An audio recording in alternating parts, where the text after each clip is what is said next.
Hello and welcome to the Festive Tech Calendar 2022. I'm delighted to be here with you today presenting day one of the 12 days of Viva. My name is Zoe Wilson and I work at Avanade as the Europe Workplace Value Realisation Offering Lead, where I focus on helping customers across Europe maximise the value out of their investments in workplace technology such as Microsoft 365. I'm a Microsoft MVP for M365 apps and services. And originally I come from a technical background, having worked with SharePoint for many years, before focusing on Teams and the wider M365 stack in more recent years. And that includes things like Microsoft Viva and the Power Platform. And then moved into leadership roles about 6 or 7 years ago. I'm very passionate about Microsoft 365 and Teams, the future of work, and I often talk about diversity, inclusion, women and tech, and of course, all things Microsoft Viva.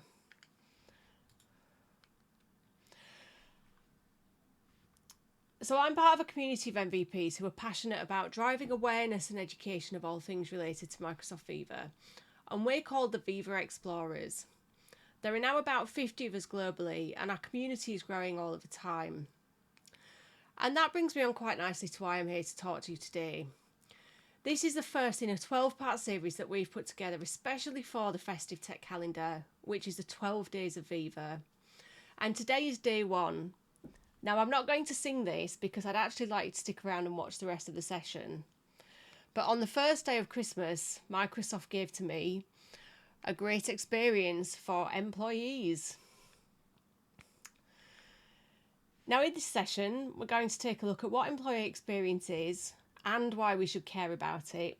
And I'm then going to explain where Viva fits into this and give you a bit of an overview of what it is. And then at the end, I'm going to show you what my fellow Viva Explorers are going to cover during the rest of the 12 days of Viva. So what is employee experience anyway?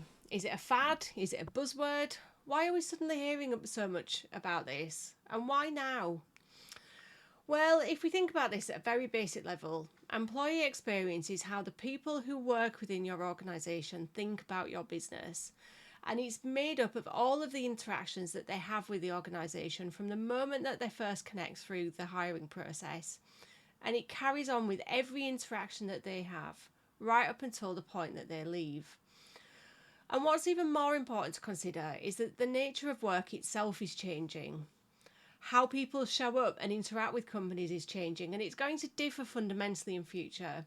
Because employers are recognising that they need to reimagine every aspect of work, whether it's recruitment, whether it's job evaluations, whether it's how people work and collaborate, whether it's perks, whether it's learning, and even the physical workplace itself. And we've seen the Great Reshuffle or the Great Resignation, whatever you want to call it. We've seen this taking place over the last year or so. And I've even been part of this myself, changing roles earlier in the year. And employees are both demanding and expecting more from their employers. And employee experience is a really significant factor that's going to determine who the winners and losers are in the Great War for Talent. Now, McKinsey has a slightly different definition of employee experience, where they define it as companies and employees working together to create experiences that are personalised, authentic, experiences that ignite passion, and which tap into purpose to strengthen individual, team and company performance. And one factor that's driving this is generational. So by 2025, millennials are going to make up almost 75% of the global workforce. And what they seek most from their jobs is meaningful work, flexibility and autonomy, and connection, and mentoring as well. So bearing all of this in mind then, to drive a really great employee experience, what we need is a new approach and a new category of technology solutions that comprise an employee experience platform, or EXP. Employee experience should be human-centric, and an EXP is a digital platform that puts people at the centre by bringing together systems of work with systems of support into this single integrated employee experience. And it needs to provide people with the resources and the support that they need to succeed and thrive, no matter where they're located. An EXP also needs to provide the right functionality to support well-being, learning and development, to provide alignment on purpose and goals, to foster positive communication and collaboration, and which will help unlock the value of knowledge and experts within your organisation. So all of this sounds great, but why should we care? Well, it's quite clear that work has changed quite dramatically over the last 2 years, and this change is only going to continue as we all try to figure out exactly what the future of work looks like. We're also in the midst of a global recession which hasn't really started to bite yet, although I know from an individual perspective the cost of living crisis feels like it has. I do think that the worst is yet to come. And as individuals and as organisations, we're all being faced with this challenge to do more with less. And if we look at some of these challenges, we've got a shortage of people who have the right skills for modern work. And this is one of the things that has been driving that war for talent. And people are just not receiving enough support with learning and development. They don't get enough time within their work week to actually develop and get the skills that they need.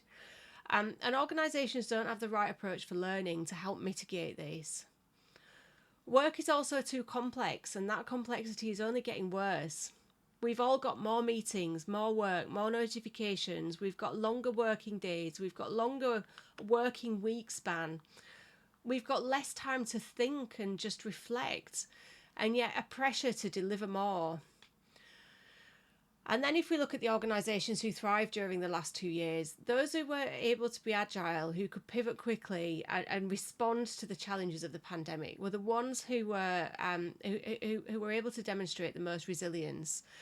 And that's absolutely key, and it's something that organisations need to build into their strategy looking forward. And we've also got workers reporting increased feelings of isolation or disconnection. So despite people feeling like they're more switched on to the systems that they work with, there's less connection. And if you look at some of the stats that Microsoft released through the last year or so, what we saw was that during the pandemic, when everybody went to work from home, the bonds that form between members of a team were stronger. So the people that I work with on a day-to-day basis, our bonds were stronger.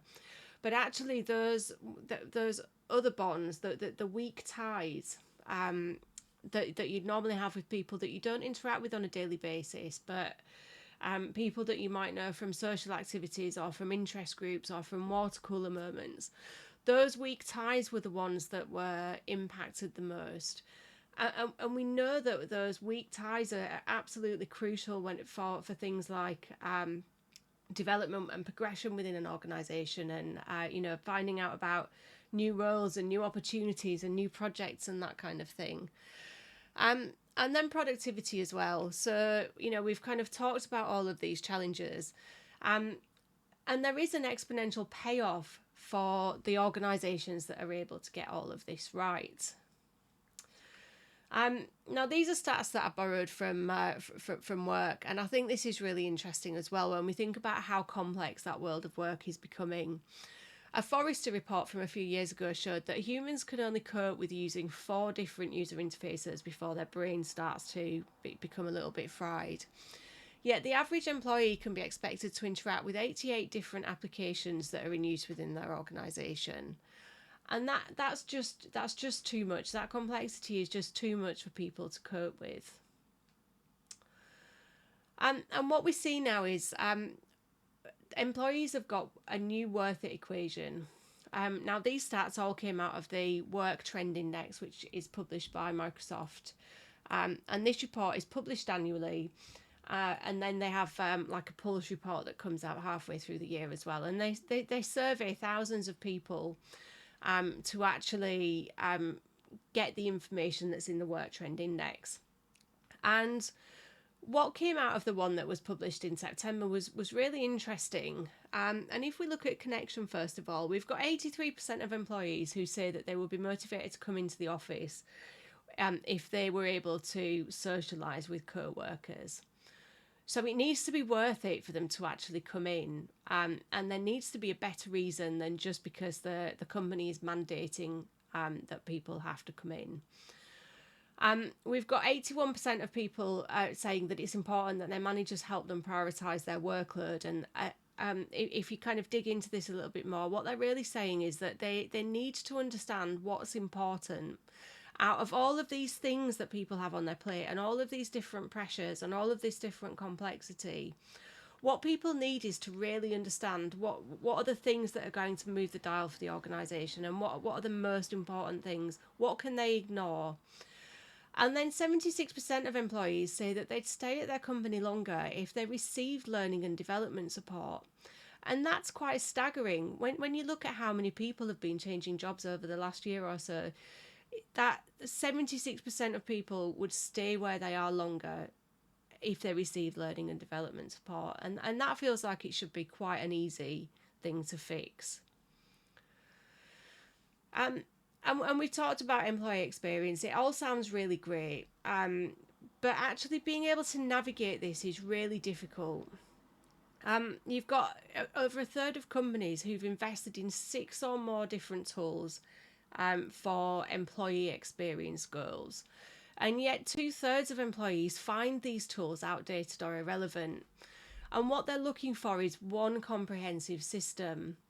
And if we think back to the slide that I had on screen just a couple of minutes ago, where we looked at how many applications people can be expected to interact with, it adds an enormous amount of mental load to people when they have to go off to, 1,000,001 different applications to find what they need to do. So there's a real need to be able to consolidate and simplify this employee experience. Why else should we care? Well, employee experience impacts business success. Organisations who've got really highly engaged employees have 23% greater profitability. So, this actually, it's not just something that's important to do. It's not just that it's the right thing to do for people, but actually it's the right thing to do from the business perspective as well, because it can help make your organisation more profitable. And highly engaged employees are 12 times less likely to leave their company than those who are not engaged.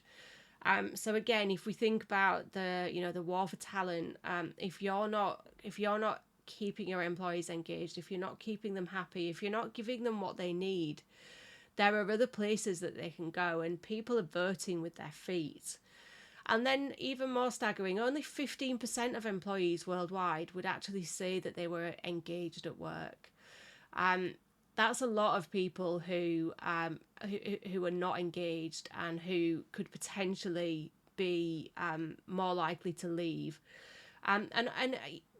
If someone does leave the organisation, that has a financial impact as well. So you've got the reduction in productivity because you need someone else to come in and hand over. You've got hiring costs.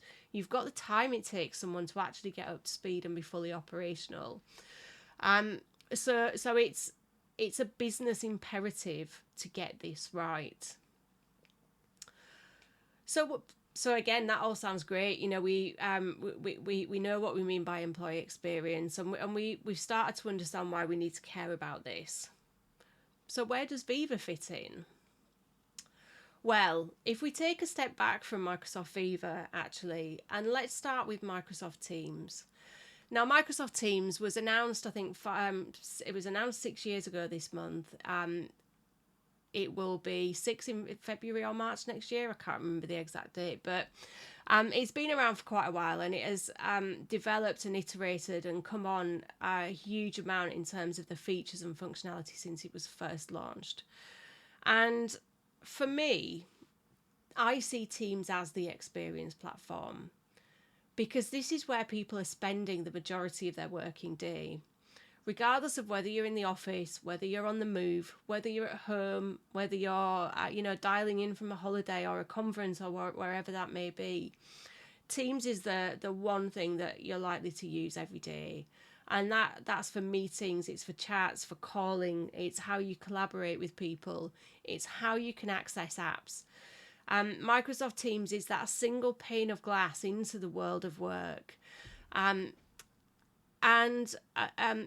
it's kind of it's a scaffold where everything else that you need from a work perspective should hang off it. And the really great thing about Viva is that this is part of that team's ecosystem. And when we look at the impact of context switching, if you're working in an app and you're in the flow of work and you're concentrating and you need to come out of that and go into another system, it can take you about 24 minutes to actually get back into the flow of what you were doing again.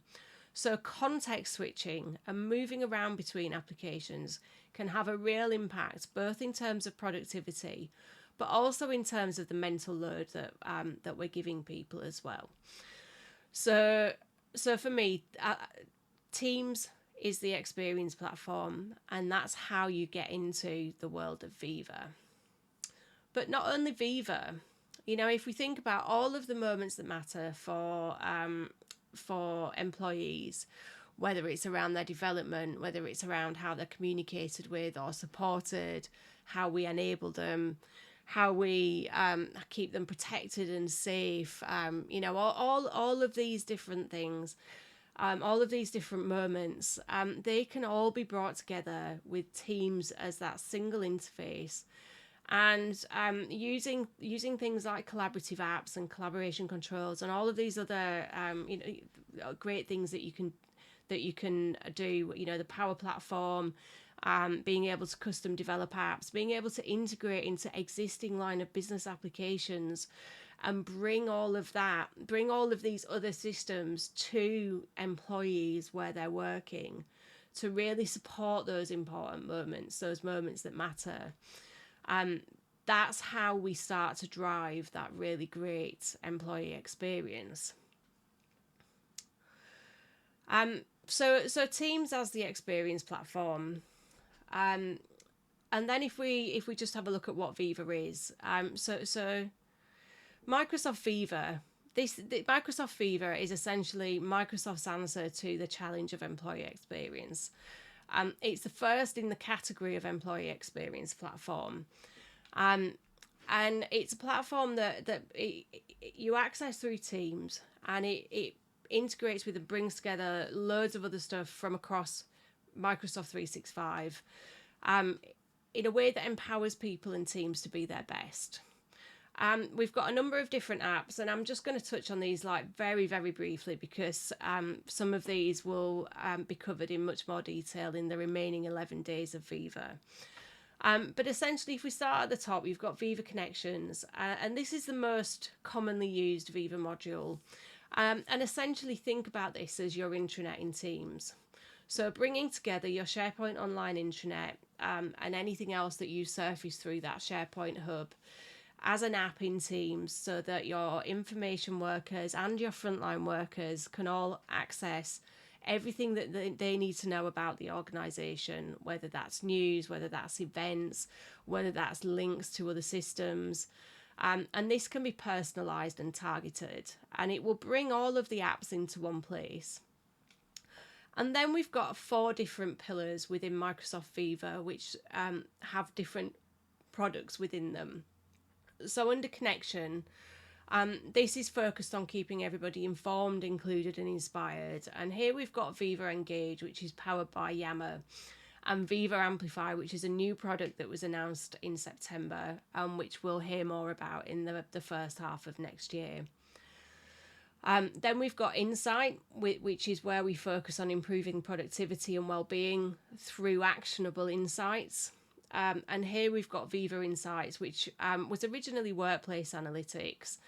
And we've got a couple of different flavours within Viva Insights. We've got personal insights, which most people will get within their standard M365 licensing. And this gives me insights as an individual into my productivity, into how I'm working. And it lets me make smarter decisions about how I use my time.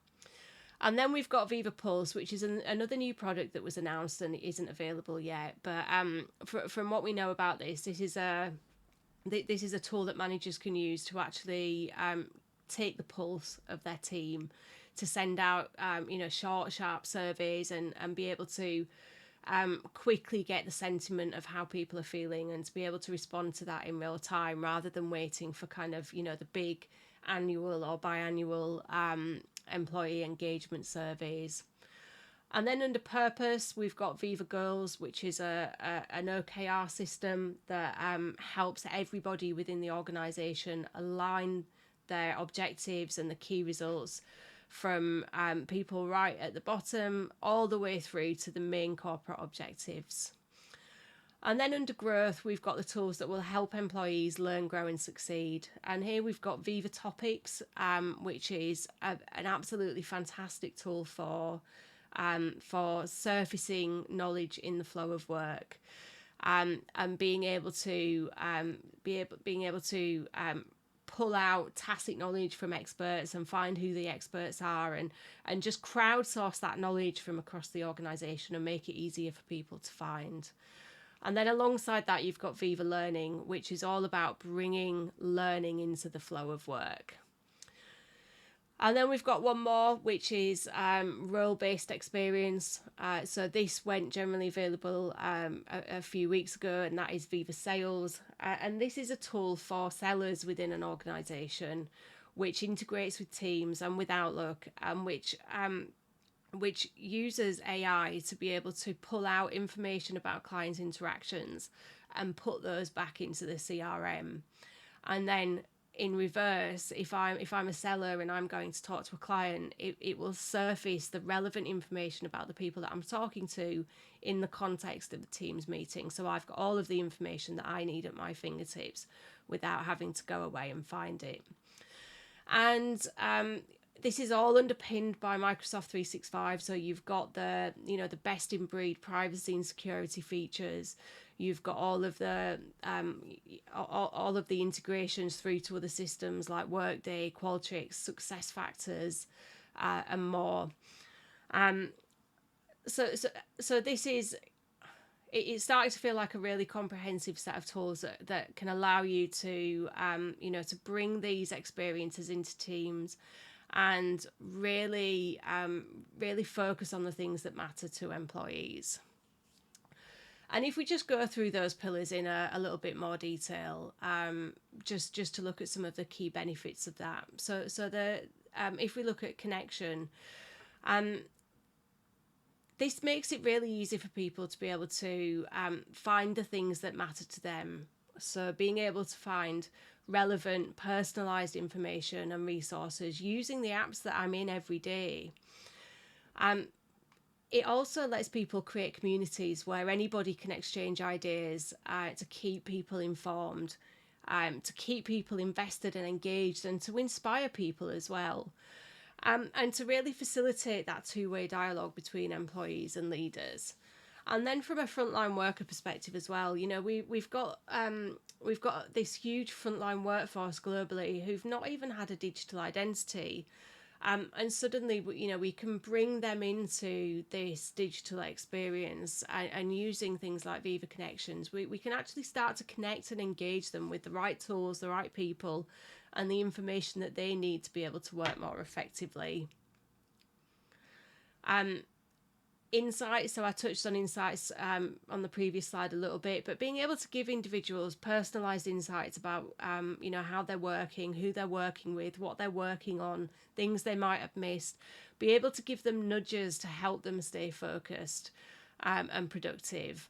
And being able to, things like being within focus time, being able to actually split that down into chunks of time with different tasks.